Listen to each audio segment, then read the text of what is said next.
پہلی جنگ عظیم world war one کیوں سٹارٹ ہوئی تھی، اس کی وجوہات کیا تھی؟ بسم اللہ الرحمن الرحیم۔ السلام علیکم، میں ہوں خرم شہزاد اور خم ٹی وی میں آپ سب کو ویلکم بیک کہتا ہوں۔ 1800 کی دہائی کے اول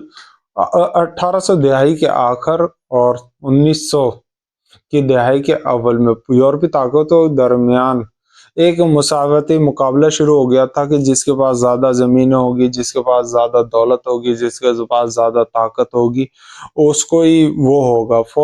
بہت سے لوگوں نے اپنی فوجیں بڑھانا شروع کر دی، بحری ہجوم بڑھانا شروع کر دیے، اور وہ جو بھی ہو رہا تھا وہ اپنی نوجوان نسل کو جنگی تربیتیں دینا شروع کر دیا انہوں نے۔ اور دوسرا یہ کر دیا کہ جو 2 سال تک کی ان کی ٹریننگ کرتے، پھر ان کو گھر بھیج دیتے جب بھی ضرورت ہوگی۔ اور جو ملک تھے انہوں نے بہت سو نے ایسا کیا کہ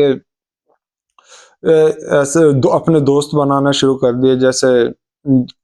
جرمنی نے ترکی سے دوستی کر لی، فرانسیسیوں نے یورپین سے، تو وہ کالونیاں اپنے دوست اکٹھا کرنا شروع کر دیے تھے ملکوں نے، جو بھائی میری جنگ ہوگی تو آپ میرا ساتھ دو گے، ایسا بہت سے دستک ہونا شروع ہو گئے ملکوں میں۔ فوجی اتحاد نے اپنی گرفت اس لیے جرمنی سے مشرق اور مغرب میں دشمنوں کی طرف سے گھیرے جانے کے خوف سے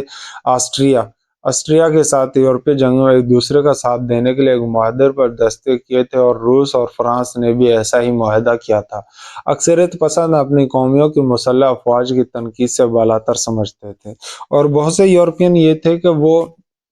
اس کو غلط سمجھ رہے تھے۔ دیگر یورپین کے ایک قوم ایک ملک سے زیادہ تھی، وہ یہ بولتے تھے کہ ایک قوم بن کے رہنا زیادہ ضروری ہے ایک ملک سے۔ ان کے نزدیک ایک قوم کے ارکان نہ صرف مشترکہ ثقافت اور زبان کا اشتراک، بلکہ مشترکہ آباء و اجداد، کردار کی خصوصیات اور جسمانی خصوصیات بھی۔ اس لیے بہت سے لوگوں کا خیال تھا کہ ایک قوم اور ایک حیاتیاتی برادری ہے، اس میں رکنیت ایک نسل سے دوسری نسل تک منتقل ہوتی ہے۔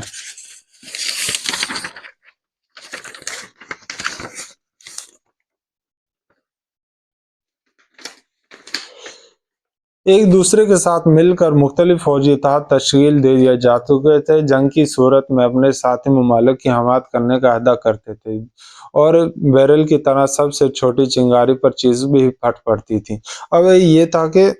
میں آپ کو اس کا اصل وجہ بتا رہا ہوں کہ ایک گولی کی وجہ سے، صرف ایک گولی کی وجہ سے ورلڈ وار ون سٹارٹ ہوئی تھی۔ پہلی جنگ عظیم شروع کرنے والی چنگاری 28 جون 1914 اس وقت آئی جب سربیائی شہر میں ایک نوجوان سربیائی محب وطن نے، سربیا کا جو محب وطن تھا ہنگری، آسٹریا کے جو وہ تھا نا کہ وارس آرچ ڈیوک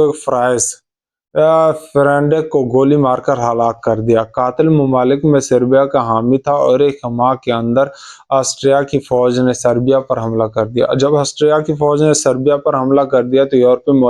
ممالک میں جو بھی فوجی اتحاد بن چکے تھے، ان کے نتیجے میں وہ اب ایک دوسرے کی جنگ میں کودنا شروع ہو گئے تھے، اور اس ایک چنگاری نے پھر پوری دنیا، وہ کالونی کی شکل تھی، وہ پوری دنیا نے ایک دوسرے ملک کا ساتھ دینے کے چکر میں عالمی تنازع شروع کر گیا، اور پھر آپ کو پتہ ہے اس میں کتنے نقصانات ہوئے تھے، کتنی جانیں گئی تھی۔ تو صرف ایک گولی کی وجہ سے وہ جنگ شروع ہوئی تھی، اور اس کے نقصانات آپ نے پڑھے بھی ہوں گے تو آپ سمجھ بھی سکتے ہیں۔ تو خرم شہزاد کو دیجیے اجازت، اپنا خیال رکھیں، دعاؤں میں یاد رکھیں، بہت ساری ساتھ دیں، سبسکرائب کریں، اور اللہ حافظ۔